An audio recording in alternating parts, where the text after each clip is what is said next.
राधे राधे। मैं आचार्य प्रदीप पंत खुशी ज्योतिष कार्यालय से आप सभी का एक बार फिर से स्वागत करता हूं और आशा करता हूं कि आप सभी कुशल मंगल से होंगे। आज हम बात कर रहे हैं जन्म कुंडली के शनि ग्रह के बारे में। आपकी कुंडली में शनि किस घर में बैठा है और आपको क्या फल दे रहा है। शनि का नाम सुनते ही हम सभी को भय लगने लगता है और सोचने पर मजबूर हो जाते हैं कि न जाने यह हमारे जीवन में क्या उथल पुथल करेगा, जबकि ऐसा बिल्कुल भी नहीं है। शनि की 7.5 हो या शनि की विंशोत्तरी दशा, आपको डरने की आवश्यकता नहीं है। हालांकि यह भी सत्य है कि शनि की 7.5 या शनि की ढैया आपको परेशान अवश्य करती है, क्योंकि शनि एक बूढ़ा ग्रह है। बिना सोचे समझे, बिना तोले मोले आपको फल नहीं देगा, क्योंकि शनि कर्माकारक माना जाता है। शनि कहता है कि कर्म कर और फल ले जा। अरे भाई, अगर हमारे घर में कोई बुजुर्ग व्यक्ति है और हम उनसे कोई चीज मांगते हैं तो क्या वो जल्दी मान जाता है? पहले वो आपकी सुनेगा, फिर तोलेगा मोलेगा, अगर आपको अच्छा लगा तो हाँ या ना करेगा। इसी तरह शनि महाराज भी हैं। और आपके लिए यह देखना जरूरी है कि शनि कुंडली में आपके किस घर में बैठा हुआ है। आपको शुभ फल दे रहा है या अशुभ फल दे रहा है। अगर शुभ रहा तो माला माल भी आपको शनि ग्रह ही करेगा,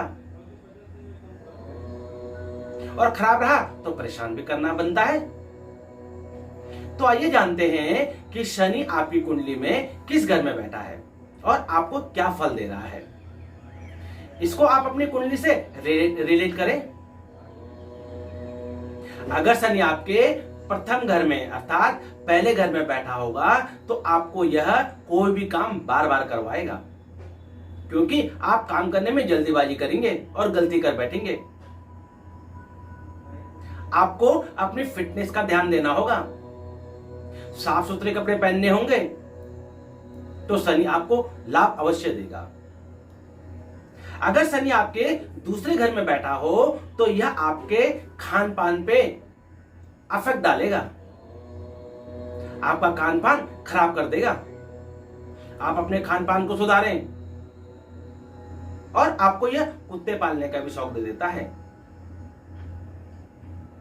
अगर शनि आपके तीसरे घर में बैठा हो तो यह आपके जीवन का टास्क है।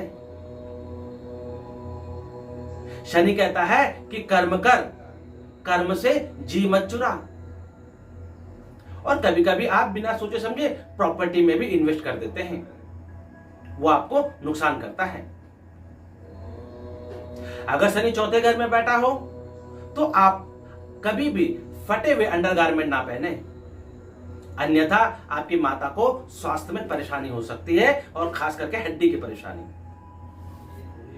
शनि अगर आपके 5वें घर में बैठा हो तो आपको संतान में विलंब कर देता है। आपने जो पढ़ाई की है उसका लाभ आपको नहीं देता है, और आपको मकान भी 43 साल के बाद ही बनाना चाहिए।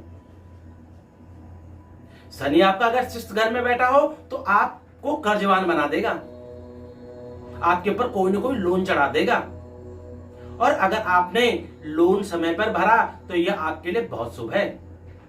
आपने पर लोन कभी ना चढ़ने दें। शनि अगर आपके 7वें घर में बैठा है तो विवाह में देरी कराएगा।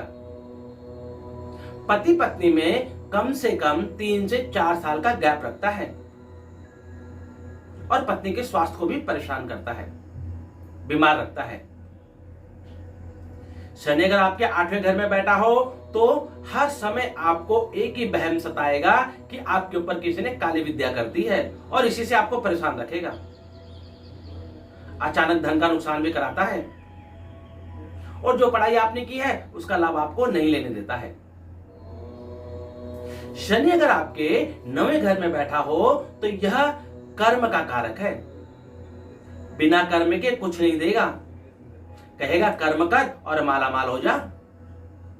तो जिसका 9वें घर में शनि बैठा है वो कर्म पे विश्वास रखे। 10वें घर में अगर शनि बैठा हो तो आपको हर समय प्रमोशन को लेकर के परेशान रखेगा, आपकी प्रमोशन में विलंब करता है। हालांकि आप अपनी नौकरी को एंजॉय करते हो, पर प्रमोशन को लेकर के बड़ा परेशान रखता है। वहीं शनि आपका 11वें घर में बैठ जाए तो यह इच्छा पूर्ति का घर है। एक इच्छा पूरी हुई नहीं कि दूसरी पाने की इच्छा हो जाती है,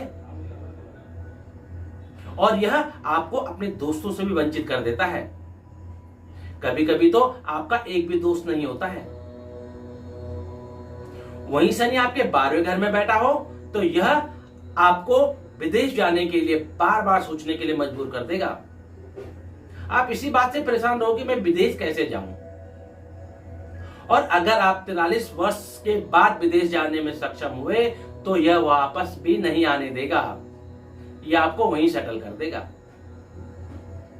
तो यह था शनि ग्रह के बारे में। आप इन बातों को अपने साथ रिलेट करें और कमेंट सेक्शन में कमेंट अवश्य करें कि क्या आपके साथ ऐसा ही हुआ है। राधे राधे।